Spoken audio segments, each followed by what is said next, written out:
আচ্ছা, লাস্ট পার্টে তোমাদের বলেছিলাম যে হঠাৎ করেই আমার খুব সরস্বতী পুজো করার ইচ্ছা হয়েছে বাড়িতে। তো প্রায় এক যুগ পরেই আমাদের বাড়িতে সরস্বতী ঠাকুর আসছেন। যদিও আমি মাকে বলেছিলাম খুব ছোটোই একটা ঠাকুর কিনবো, বাট দোকানে গিয়ে আমার একটা ইচ্ছা বড় ঠাকুর পছন্দ হয়েছে, আর সেটাই ফাইনালি নিয়ে বাড়ি ফিরছি। যদিও কেনার আগে মাকে একটা কল লাগিয়েছিলাম যে যেই সাইজ ভেবেছিলাম সেটা নিচ্ছি না মা, একটু বড় সাইজই এটা পছন্দ হলো। তো প্রথমে তো মা রাজি হতে চাইনি, যাই হোক অনেক কষ্টে মাকে রাজি করিয়ে আমাদের পছন্দের সরস্বতী মাকেই নিয়ে আমরা বাড়ি যাচ্ছি। তো চলো মায়ের দেখে কি রিয়াকশন সেটাই তোমাদের আমি শেয়ার করব। এর উপর রাখ, ধরবো, দাঁড়া।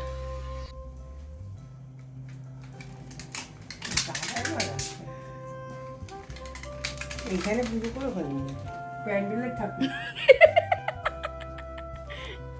এটাকে একটু সোজা করে দিতে হবে, একটু বেঁকে গেছে, মুড়ে গেছিল। সোলার ঠাকুর কেমন হয়েছে বলো? পুরো পরিমঙ্গল স্কুল। হ্যাঁ গাইস, ঠিক মায়ের এটাই মনে হয়েছে, প্যান্ডেলের ঠাকুর। আসলে যেই সাজ সরঞ্জামটা ছিল ওটা অনেকটা প্যান্ডেলের ঠাকুরের মতনই, আর সাইজটাও মায়ের মনে হয়েছে ঘর হিসাবে বেশ বড়। তো যাই হোক, তোমাদের ঠাকুরটা কেমন লাগলো জানিও। দেখা হচ্ছে তোমাদের সাথে সরস্বতী পুজোর ব্লগ নিয়ে। Till then, tata, bye by.